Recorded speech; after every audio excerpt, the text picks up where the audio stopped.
I've had a nightmare of a race weekend. It's the blessing of fucking curse at the moment. It's been a hard season.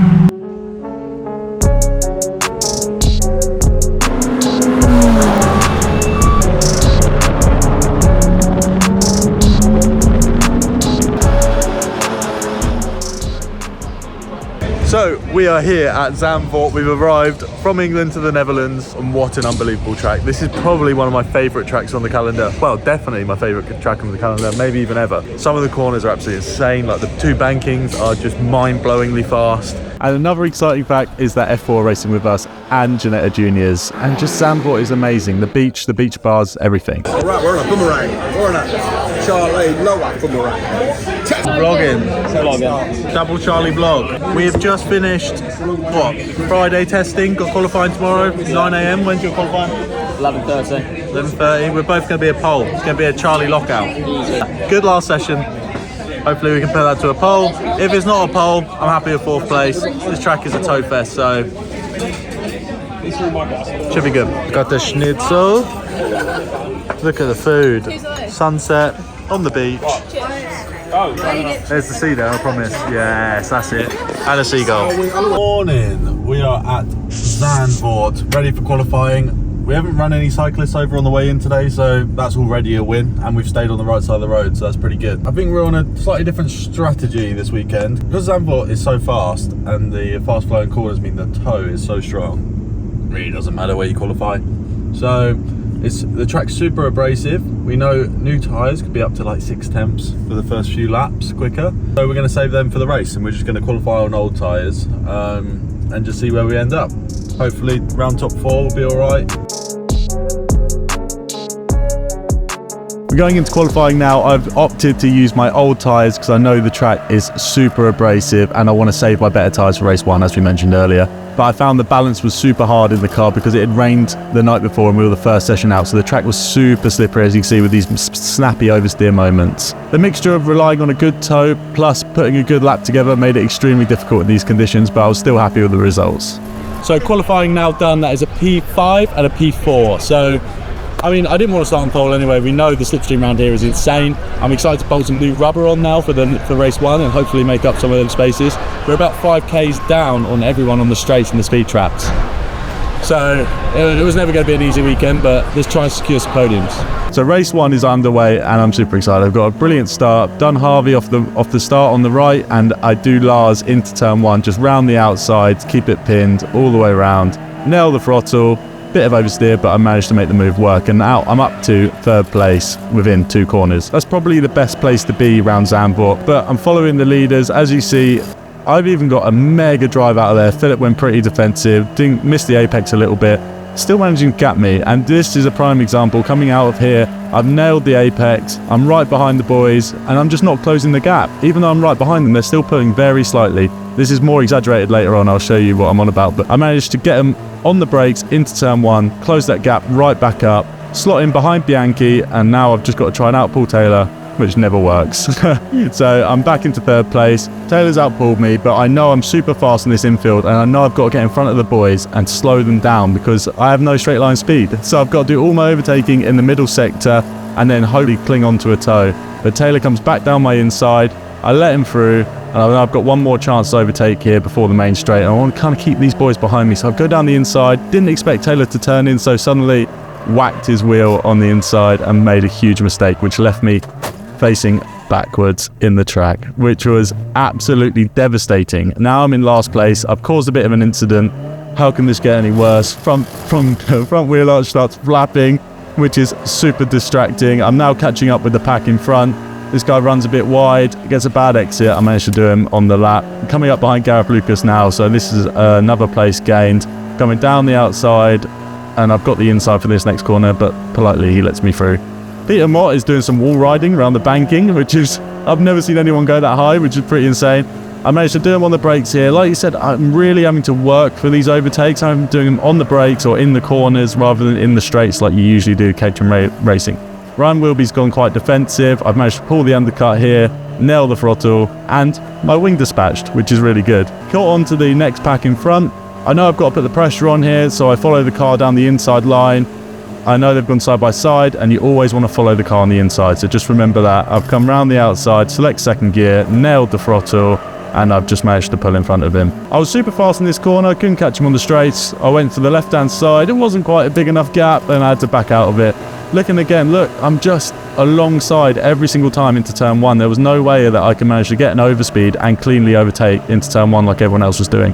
So I'd do a bit of an undercut here and put him on the outside for this turn, which is then compromising you massively for the banking. So I stuck my nose up there, made him run wide, and now I've got the ideal line for the banking. I should be able to ring it round the top. The only scary thing is when someone goes low like this, they swipe across the other car that's on the high line on the berm, and that is very terrifying. But that brought me back in P7 overall and P6 in class. So that was intense, very interesting. Probably shouldn't have done that. Had a little incident with Taylor on lap 2, that early on, lap 3. I thought it'd leave me a little bit more room, then I nailed the brakes a little harder. Once I realised that he turned in, there was no avoiding it by that point. Should I have stuck my nose up there? Probably not, to be honest. I know I didn't have the straight line speed of them other boys, so I knew I needed to do it in the corners, I need to do it early on, and I need to bully them out. But this time, bullying didn't work, so I paid the consequence. I ended up backwards. We're done for racing, so it's midday. So we're going to go to the beach, I think, have a few beers, hang out, and then big race day tomorrow with 2 races. I'm going to start 4th place tomorrow, and then it'll be reverse grid in race 3, so we'll see how we do. But I've clearly got the pace because I've set my fastest lap by like a second with a good toe. So yeah, I think I missed out by fastest lap by a couple of attempts. So we know we got the pace, even though we're down on power, we can still make it work, and we should be able to at least get a podium this weekend. Isaac, what's the damage report? Oh, well, not actually that much really. Could have been a lot worse. Just changing the rear here. It's not actually that bent, just that proportion really. Radius arm, just a couple of bolts. Side protrusion bar, but there's nothing we can do about that today, so I'm going to go again. So now it brings us to Sunday, watching F4 do their first race, and we were on shortly after. Sunday's a super busy day because you've got 2 races all in one day. So race 2, I was on a slightly different strategy this time. I can't afford another DNF or another crash, so I've just got to try and stick with the guys in front. I'm going to try and hold on to them as much as I can. I get a really clean exit, following behind Bianchi, but yet again, I'm not making any gains on these straights. In the corners, making big gains. If you watch here, nail the apex, full throttle. Bianchi's got a bit of a bad exit, which has given me the chance to actually hold on to the back of him. I'm a bit close, so I pulled out the slipstream, pulled back in, but look how much he managed to gap me, just me coming out of the slipstream for like a split second. Anyway, I managed to get round Taylor as well, up the inside of Bianchi, and now I've just got to brake as late as I can, hold the inside line, and hopefully outpull them into turn 2.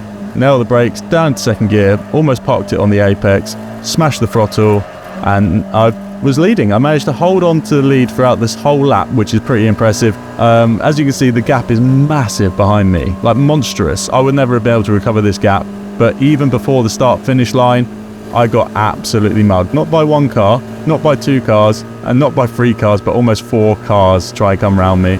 So, yeah. This made it extremely difficult because I'm doing all the work on the brakes in the corners, so I'm really having to put a lot of pressure, a lot of force through these tyres. I managed to get a clean exit, and I'm now back up into 3rd.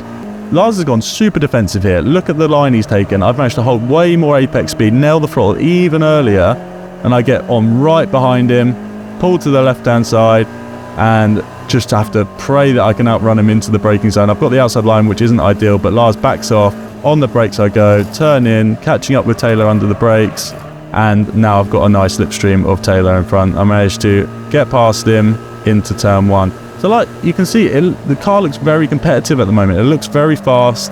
I led for that whole lap, but yet again, back onto the straight. Look at that monstrous gap that's behind me. It's absolutely insane. I know the toe is so strong here, but I had no chance. I was an absolute sitting duck, and yet again, not 1 car went past me, not 2 cars, but 3 cars went past me. And I'm having to try and do it all on the brakes again. I'm on the inside line. I'm very compromised there, and I had to let them through. After that, they just gapped me. And look at this, I'm in the slipstream. I know it's not far, but these guys are absolutely destroying me. So I know I have to do it in the infield again. So I've changed my strategy and I've overtaken in the infield. I've done exactly what Taylor did to me, up the inside, pulled out to the right hand side. He's tried to pull underneath me. I've pulled an undercut, nailed the full throttle.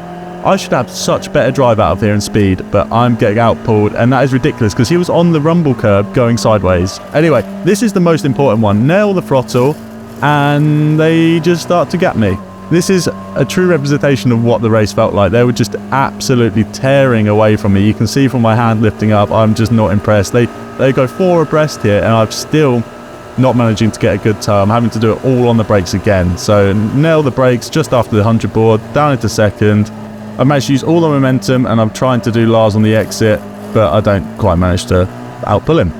Coming up the hill now, yet again, just look, outpulling me completely. I don't know if the engine kind of tapered off, because in the first few laps it was actually like not as noticeable. And this is another representation of just closing up into the corners. The car was so planted in the corners, it's just such a shame we didn't have any straight line speed. So I finally got a good run on these boys up the hill, and the inside line opened for me, and I knew I just had to take it. This is one of the scariest corners to overtake on, so I was really busting some moves. Coming down the straight now, Emson moves to my left, I move to the right. Lars tries to come through the middle, which isn't quite wide enough, and smashes into the back of me. That is terrifying, because we're going about over 100 miles an hour. I managed to hold third place for about 3 laps, and looking at last lap now, I just let Lars pass. I don't want to let Emson pass though, because I don't want to be right back, so I've taken the middle line. I pushed Emson slightly wide, tucked under, got on behind Lars. So last lap I'm in the perfect position. I nail the brakes, turn in, I want to get as close to him as possible so I can manage the gap, and he just runs wide on purpose, so I have to go through. By then it was too late. There's only one corner now that I can try and stitch him up in and break the toe. And I tried to brake as early as possible for as long as possible. He closed a little bit and had to get delayed on throttle, but it just wasn't quite enough. I run all the way to the outside. I try and run up the berm to break the toe. But I didn't want Emson to catch us as well, because I knew we would all get mugged if he got right behind Lars. But look at the slipstream. He just pulls to the left of me. I try and tuck back in, but it's too late, and that's 4th place. Race 2 is done. I can't say that I didn't try my best. I tried my absolute best. 4th place was it. I got absolutely mugged on the line by Lars, but he had that all sorted, and we knew my car is so underpowered, as you've probably already seen. It's kind of stressing me out, but it is what it is. At least we know the car's underpowered. I've had a few people look at footage for me. I've compared it to other cars, and it's just, that's the reason. So I don't think a win's on the card, but we could probably snatch 3rd place in this race. It's a bit disappointing, but it is what it is. Power's so important here. The problem is, with Caterhams, you want to leave enough gap where you get that slingshot effect, and if I leave enough gap I get dropped, but then if I'm too close to them, then I pull out too early and then they out drag race me anyway. Let's try and get a podium for race 3, let's do it, let's finish on a high. Then everyone literally runs across from one side to the other, look at this. How funny is that?